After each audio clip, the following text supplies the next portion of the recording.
पुराण में है क्या, क्या है ऐसा शंकर की कथा में कि पूरा विश्व शिवमय हो गया, शंकर का हो गया? क्या है ऐसा? परखोगे तब जानोगे। जानो महाराज, शिव पुराण कह रहे भगवान शंकर के ऊपर घृत की मूलता का वर्णन किया। केदारेश्वर एक वर्णन बड़ा सुंदर आता है महाराज, बहुत सुंदर वर्णन है। ध्यान दीजिएगा कि घर में भी प्रयास करा करें, प्रयास करिएगा। घर में जो दीप होता है, आपके घर में जो दीपक होता है, दिया जो आप प्रज्वलित करते हो, तेल का दिया अगर आपको लगाना रहता है तो वो दिया अलग ही रखें। घृत का दिया अगर आपको लगाना है तो वो अलग ही रखें। घृत के दिए में तेल का दीप नहीं लगाना चाहिए और तेल के दीप में घृत का दीप नहीं लगाना चाहिए। कई लोग कहते हैं, कई लोगों का एक प्रसंग रहता है, महाराज जी गुरुदेव हमारा इतना सा कहना है कि हम मंदिर जाते हैं, रोज दिया लगाने जाते हैं, हम भगवान को रोज दिया लगाते हैं, पर एक बात समझ में नहीं आती, हमारे सालों निकल गए दिया लगाते लगाते, उसके बाद भी मैं दुखी क्यों? भगवान ने मेरे क्यों नहीं सुनी? जब उस चोर को भगवान ने कुबेर बना दिया, केवल उसका कपड़ा जलाया, और मैंने इतने सालों से दिया लगाया, क्या भगवान मेरी नहीं सुन रहा?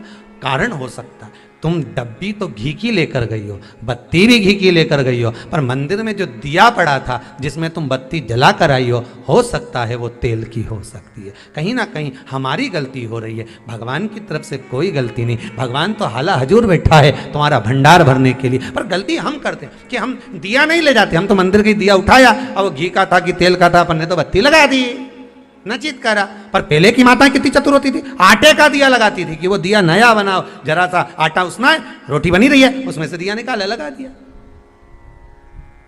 नहीं लगाना, दीप नहीं है।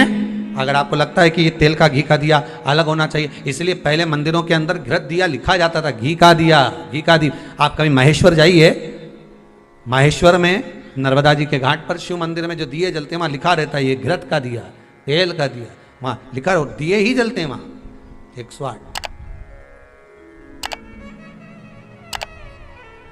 ये घृत का है, ये तेल का है। कई छोटी छोटी गलतियां हैं जो हम करते हैं और बाद में कहते हैं भगवान हमारा नहीं सुन। हमारी आदत है, दिया मांझ कर रखा, जो घी का लगाते आए थे, आज जरूरत पड़ गई कि तेल का लगा दिया, तेल का लगा दिया। अब तेल की बात मना नहीं, आपकी जैसी श्रद्धा आप लगाओ, तेल का लगा, तेल का लगाओ, घी का लगाना घी का लगाओ, मन आपका, पर उस दिए में लगाओ जो अभी तक तुम घी का लगाते आए थे उसमें घी का ही लगाइए, जो तेल का लगाते आए थे उसमें तेल का ही लगाइए। क्या होगा उससे?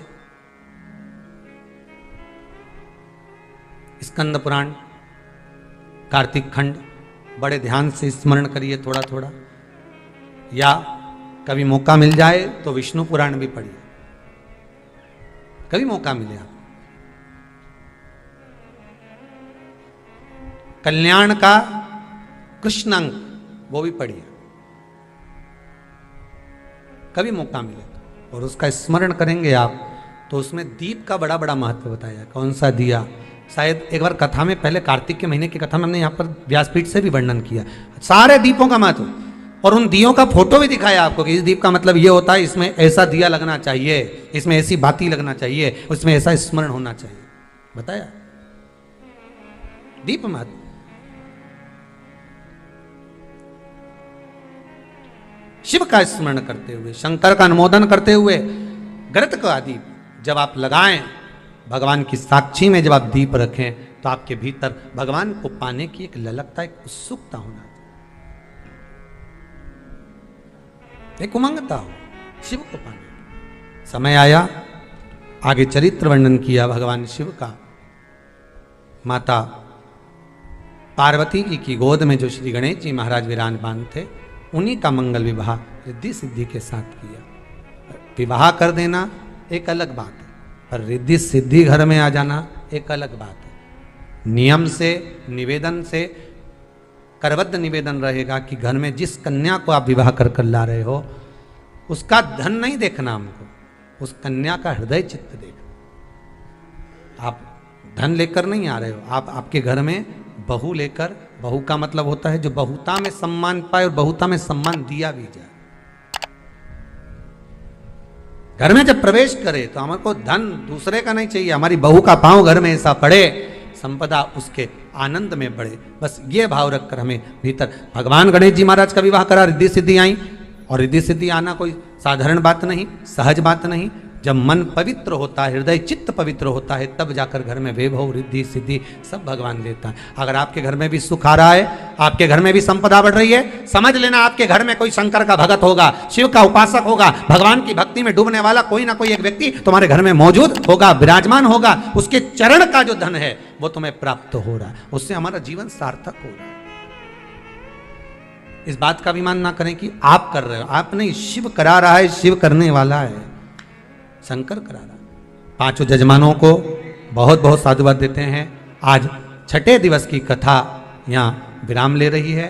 कल कथा का 7वां दिन रहेगा, विराम दिवस रहे। किसी ने बहुत सुंदर कहा है, पानी से नहाने वाले सिर्फ लिबास बदलते हैं। क्या बदलते हैं? केवल कपड़े। और पसीने से नहाने वाले किस्मत बदल देते हैं। किस्मत, भाग्य। केवल पानी से नहाने से भाग्य नहीं बदले हो, ये जोरदार पानी है, इसमें कूद लो तो नहा लो। अरे ऐसे तो गंगा तो कितना नहाओ तुम लोग, ईमानदारी की तो बोलो रे, कितना नहाओ। तो किसी ने सुंदर कहा है, गिद्ध और कौवा ये दोनों बहुत ऊपर उड़ते हैं और बहुत ऊंचे बैठते हैं, पर ये ऊंचे उड़ते भी हैं और बैठते भी हैं, पर हमेशा इनकी दृष्टि नीचे मांस पर ही रहती है, किसी अच्छे पे नहीं रहती। उसी तरह अपन भी हैं, अपन भी ऐसे ही हैं। गए गंगा नहाए, सोचा अपन तो बहुत पवित्र हो गए, ऐसी बढ़िया जोरदार सिर पे पल्लू मल्लू लेके टीकी लगा के, ऐसा सोचे कि हमारे बराबर कोई नहीं। और जरा सा किसी ने हाथ यूं ही जा रही थी और जरा सा सामान गिर गया या कोई काम हो गया या कोई टल्ला लग गया या किसी ने कुछ बोल दिया, तो गंगा नहा के आई थी, अभी 2 मिनट नहीं हुआ, उतनी देर में तो ऐसा मोती झड़िया, ऐसा झड़िया।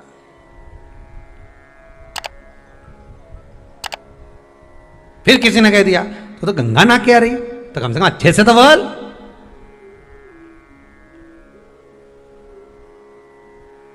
तो गंगा नहा के आ रही का मतलब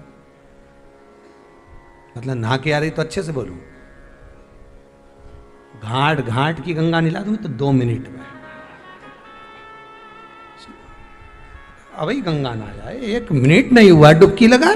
अभी तो बड़े प्रेम से बोल रही थी, हर हर गंगे भोलेनाथ जी बड़ी कृपा करी, हरिद्वार बुलाया, इलाहाबाद प्रयागराज बुलाया, बड़ी कृपा करी आपने, भगवान खूब गंगा नवाई। गंगा मैया बोले ठीक है अभी तक तो सही दिख रही है, पाप धुल भी गया। पर शास्त्र कहता है ऊपर से नहाने से कुछ नहीं होगा, शास्त्र कहता है भीतर से गंगा का स्मरण करिए, आपको नहाने की भी जरूरत नहीं पड़ेगी, गंगा खुद तुम्हारे दरवाजे पर आ जाएगी। भीतर से स्मरण करिए, आप गंगा का भीतर से स्मरण करिए, शिव का। फिर कहेंगे दिया मंदिर में लगाओ ना लगाओ, अगरबत्ती जलाओ ना जलाओ, पर इतना जरूर करना कि अपने द्वारा किसी को ठेस ना पहुंचे।